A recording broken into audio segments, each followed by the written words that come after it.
तक के sting operation ambulance का बड़ा असर हुआ है। आज तक के स्टिंग ऑपरेशन के बाद दिल्ली सरकार ने एम्बुलेंस के दाम तय कर दिए हैं। ऐसे में अब एम्बुलेंस के लिए मनमाने दाम नहीं वसूले जा सकेंगे। दिल्ली सरकार के आदेश के मुताबिक पेशेंट ट्रांसपोर्ट एम्बुलेंस के 10 किलोमीटर के लिए 1500 रुपए दाम तय किए गए हैं, जबकि 10 किलोमीटर से ऊपर 100 रुपए प्रति किलोमीटर चार्ज होगा। बेसिक लाइफ सपोर्ट एम्बुलेंस के लिए 2000, जबकि एडवांस लाइफ सपोर्ट एम्बुलेंस के लिए 4000 रुपए देने होंगे।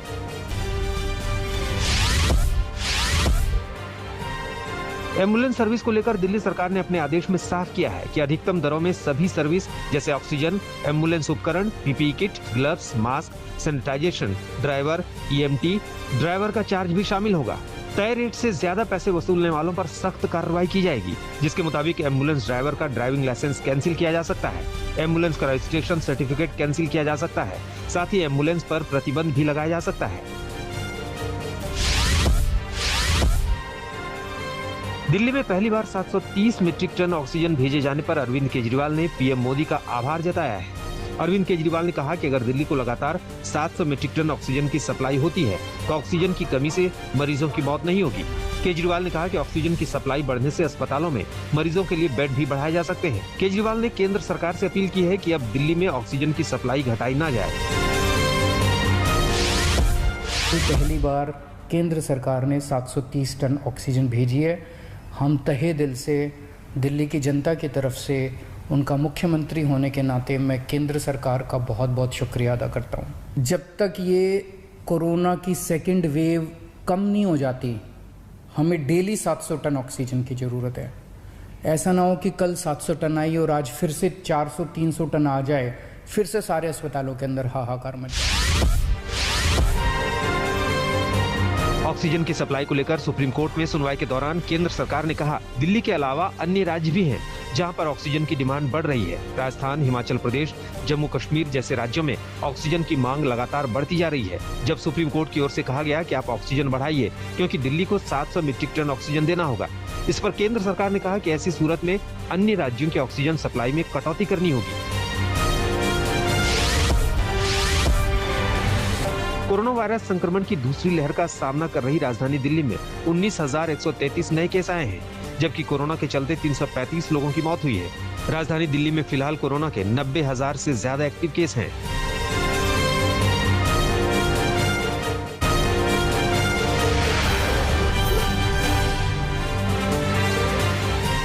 देश में कोरोना संकट के बीच प्रधानमंत्री नरेंद्र मोदी ने आला अधिकारियों के साथ बैठक की। अधिकारियों ने प्रधानमंत्री मोदी को उन 12 राज्यों के बारे में जानकारी दी जहां 1 लाख से ज्यादा एक्टिव केस हैं।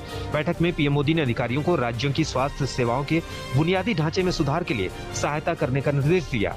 इस बैठक में गृह मंत्री अमित शाह और रक्षा मंत्री राजनाथ सिंह भी मौजूद थे।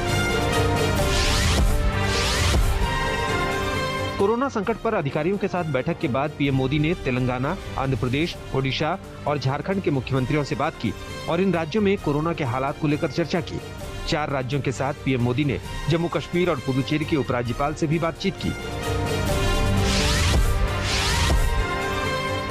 तीसरी बार पश्चिम बंगाल की कमान संभालने के बाद मुख्यमंत्री ममता बनर्जी ने कोरोना से निपटने को लेकर केंद्र की नीति पर सवाल उठाए हैं। ममता बनर्जी ने कहा कि कोरोना की रोकथाम के लिए केंद्र के पास कोई पारदर्शी नीति नहीं है। ममता बनर्जी ने केंद्र पर हमला बोलते हुए कहा कि सरकार के पास नई संसद बनवाने के लिए पैसे हैं, लेकिन वैक्सीन के लिए पैसे नहीं है। ममता बनर्जी ने कहा कि अब तक बंगाल को पर्याप्त वैक्सीन भी नहीं मिली है। कोरोना की संभावित तीसरी लहर की चिंता के बीच सुप्रीम कोर्ट ने केंद्र सरकार से तैयारियों को लेकर सवाल किया। सुप्रीम कोर्ट ने पूछा कि तीसरी लहर में अगर बच्चे कोरोना से संक्रमित होते हैं तो सरकार के पास उनके इलाज के लिए क्या प्लान है। सुप्रीम कोर्ट ने पूछा कि अगर बच्चे संक्रमित हुए तो क्या माता पिता अस्पताल में रहेंगे। इसके साथ ही सुप्रीम कोर्ट ने सवाल किया कि क्या हम नए ग्रेजुएट डॉक्टर और नर्स का तीसरी लहर के दौरान इस्तेमाल कर सकते हैं।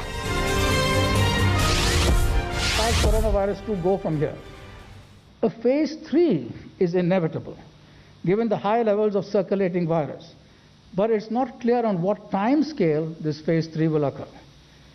Hopefully, incrementally, but we should prepare for new waves. Previous infections and vaccines will cause adaptive pressure on the virus for new kinds of changes which try to... Maharashtra में कोरोना के मामलों में एक बार फिर से इजाफा हुआ है। बीते 24 घंटे में महाराष्ट्र में कोरोना के 62,194 नए केस आए। कोरोना से मृतकों की संख्या भी महाराष्ट्र में चिंताजनक बनी हुई है। प्रदेश में एक दिन में 853 लोगों की मौत हुई। वहीं राजधानी मुंबई में 24 घंटे में कोरोना के 3056 नए केस आए और 69 लोगों की जान गई। सरकारच्या विज्ञान विषयक सल्लागारांनी एक इशारा दिलेला आहे की देशामध्ये तिसरी लाट येते आहे, सावध रहा। सावध रहा म्हणजे काय करायचं, तर नवीन काही नाही आहे त्याच गोष्टी। कोरोना के बढ़ते मामलों को देखते हुए मध्य प्रदेश सरकार ने बड़ा फैसला लिया है। प्रदेश में कोरोना कर्फ्यू को 15 मई तक बढ़ा दिया गया है। मुख्यमंत्री शिवराज सिंह चौहान ने इस आदेश को देते हुए प्रशासन से कहा है कि वो इसका सख्ती से पालन करवाए।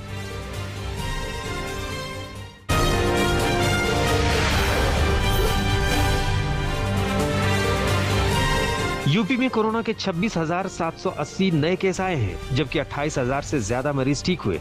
बीते 24 घंटे में प्रदेश में कोरोना से 353 लोगों की जान गई। दिल्ली से सटे यूपी के नोएडा में कोरोना से 1227 नए केस मिले, जबकि 13 लोगों की मौत हुई। पश्चिमी यूपी में कोरोना के केस तेजी से बढ़ रहे हैं। मुरादाबाद में 1300, गाजियाबाद में 900 और मुजफ्फरनगर में कोरोना संक्रमण के 700 से ज्यादा नए केस आए। यूपी की राजधानी लखनऊ से राहत भरी खबर है, जहां कोरोना संक्रमण के मामलों में तेजी से गिरावट देखी जा रही है। बीते 24 घंटे में लखनऊ में 1865 नए केस आए, जबकि 3755 मरीज ठीक हुए। कोरोना से लखनऊ में 65 लोगों की जान गई है। इस बीच लखनऊ में 5 जून तक धारा 144 लगा दी गई है। उत्तराखंड में कोरोना संक्रमण के मामले रिकॉर्ड तेजी से बढ़ते जा रहे हैं। बीते 24 घंटे में उत्तराखंड में कोरोना के 8,517 नए मरीज मिले, जबकि कोरोना के चलते 151 लोगों की मौत हुई, जो एक दिन में प्रदेश में मृतकों की संख्या सबसे बड़ी है। उत्तराखंड में कोरोना के एक्टिव केस बढ़कर 65,000 के करीब पहुंच गए हैं। कोरोना का गंभीर संकट कर्नाटक में भी बना हुआ है। बीते 24 घंटे में कर्नाटक में कोरोना के 49,058 नए केस आए हैं, जबकि कोरोना से 328 लोगों की मौत हुई।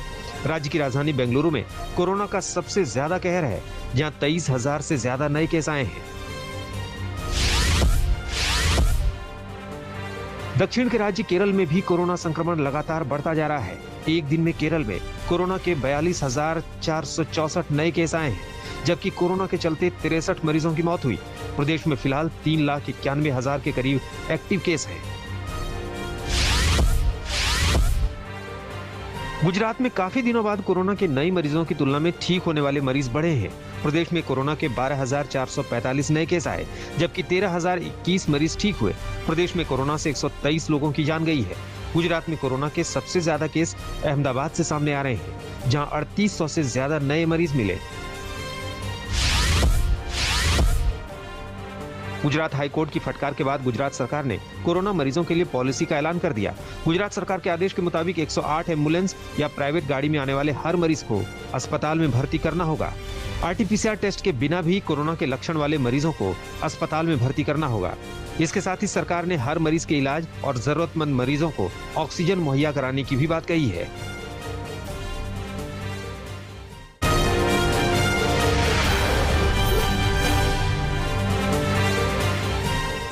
पश्चिम बंगाल में चुनाव के बाद हिंसा का सिलसिला अभी भी जारी है।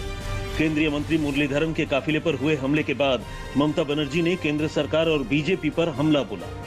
ममता ने कहा कि चुनाव हो गए, रिजल्ट आ गया, लेकिन बीजेपी के मंत्री हार मानने को तैयार नहीं है। ममता ने बीजेपी पर लोगों को भड़काने का आरोप लगाया।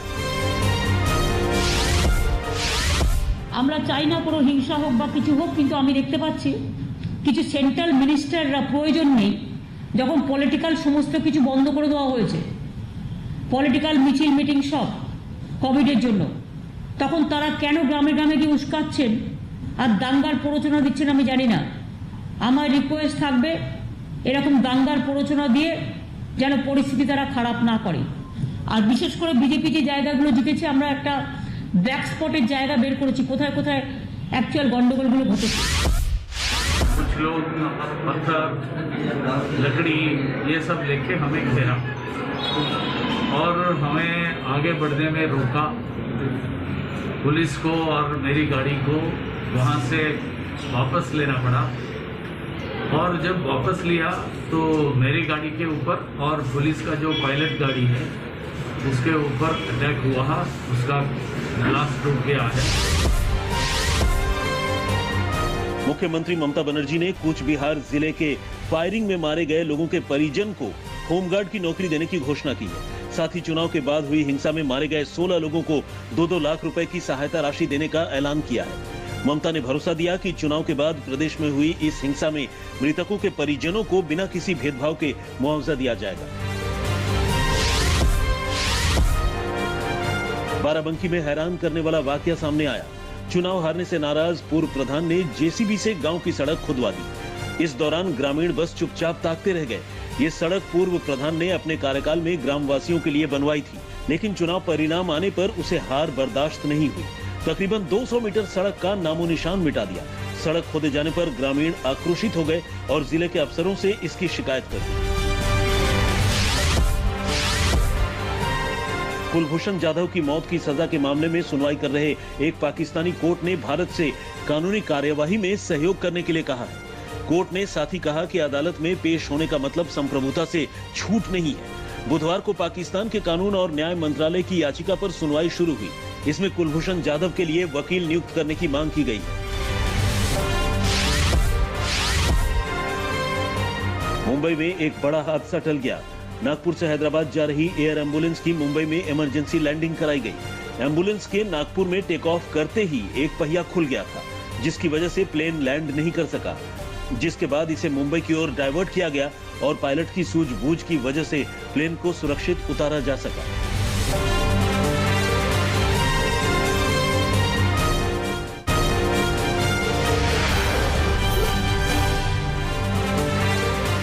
अमेरिका ने कोरोना वैक्सीन को लेकर बड़ी घोषणा की है।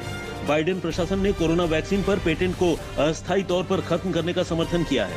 अमेरिकी राष्ट्रपति के इस समर्थन से 60 से ज्यादा विकासशील देशों को मदद मिलेगी। भारत ने विश्व व्यापार संगठन के सामने प्रस्ताव रखा था, वैक्सीन की सप्लाई बढ़ाने के लिए अस्थायी तौर पर इसके पेटेंट को हटाया जाए। बाइडेन प्रशासन के दूसरे देशों को कोरोना वैक्सीन बनाने के लिए जरूरी जानकारी देने का फ्रांसीसी राष्ट्रपति इमैनुअल मैक्रों ने स्वागत किया है। साथ ही अमीर देशों को तत्काल प्राथमिकता रखते हुए गरीब देशों को कोरोना वैक्सीन से मदद करने की बात कही है। फ्रांस सोमवार से 50 से ऊपर के उम्र के लोगों को वैक्सीन लगाएगा। अभी तक यहां 55 से अधिक उम्र वाले लोगों को वैक्सीन लगाई जा रही थी। ऑस्ट्रेलिया से न्यूजीलैंड के लिए शुरू की गई क्वारंटीन मुक्त यात्रा पर न्यूजीलैंड की सरकार ने रोक लगाई है। हाल के दिनों में ऑस्ट्रेलियाई राज्य न्यू साउथ वेल्स में बढ़ते कोरोना के मामलों को देखते हुए न्यूजीलैंड की सरकार ने फैसला लिया। 2 दिनों के बाद न्यूजीलैंड की सरकार दोबारा इसकी समीक्षा करेगी। बढ़ते कोरोना मामलों को देखते हुए ऑस्ट्रेलिया शहर सिडनी में फिर से कई प्रतिबंध लगाए गए। मास्क को जरूरी किया गया। किसी भी समारोह में एक साथ 20 से ज्यादा लोगों के इकट्ठा होने पर पाबंदी लगाई गई। सरकार ने लोगों से घरों में रहने की गुजारिश की है। इंडोनेशियाई सरकार ने कोरोना वायरस संक्रमण पर लगाम लगाने के लिए देश भर में कई पाबंदी लगाई है। ईद के दौरान लोगों के देश में यात्रा पर रोक लगाई गई है। 6 मई से 17 मई तक पाबंदी लागू रहेगी। ईद उल फितर को देखते हुए ये फैसला लिया गया।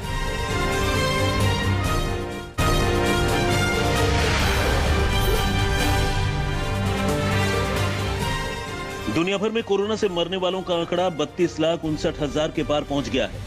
संक्रमितों की संख्या 15 करोड़ 61 लाख से ज्यादा है। वहीं 13 करोड़ 35 लाख से ज्यादा लोग कोरोना को मात दे चुके हैं। रूस के साथ बढ़ती यूक्रेन की तल्खी के बीच यूक्रेन को अमेरिका का साथ मिला। अमेरिकी विदेश मंत्री एंटनी ब्लिंकन ने कहा कि अमेरिका यूक्रेन के साथ अपने संबंधों को और मजबूत करेगा। रूस के आक्रामक हरकतों को देखते हुए अमेरिका यूक्रेन का साथ देगा। यूक्रेन के दौरे पर अमेरिकी विदेश मंत्री एंटनी ब्लिंकन है। हाल के दिनों में रूस यूक्रेन की सेनाओं के बीच जंग जैसे हालात दिखे।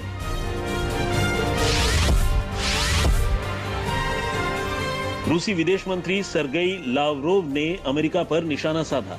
बोले, रूसी नेतृत्व के खिलाफ शुरू हुए जुबानी हमले को बर्दाश्त नहीं किया जाएगा।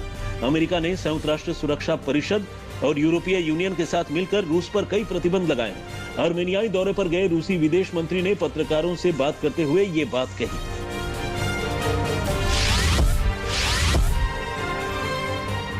चीन ऑस्ट्रेलिया के बिगड़ते रिश्तों के बीच चीन ने ऑस्ट्रेलिया से सभी तरह के व्यापारिक रिश्ते खत्म कर लिए हैं। चीन और ऑस्ट्रेलिया सरकार के बीच होने वाले व्यापारिक बातचीत पर भी चीन ने रोक लगाई।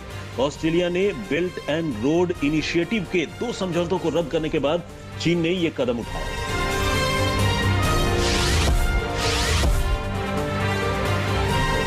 फ्रांस ब्रिटेन के बीच मछली पकड़ने को लेकर शुरू हुआ विवाद थम नहीं रहा है। जर्सी नाम के ब्रिटिश चैनल द्वीप के पास अपने नावों के साथ फ्रांसीसी मछुआरों ने प्रदर्शन किया। फ्रांस के समुद्री सीमा से जर्सी द्वीप सटा हुआ है। बढ़ते विवाद को देखते हुए फ्रांस की सरकार ने जर्सी द्वीप को बिजली कटौती की धमकी दी। विवाद बढ़ने के बाद ब्रिटेन ने अपने नौसेना के जहाज भेजे।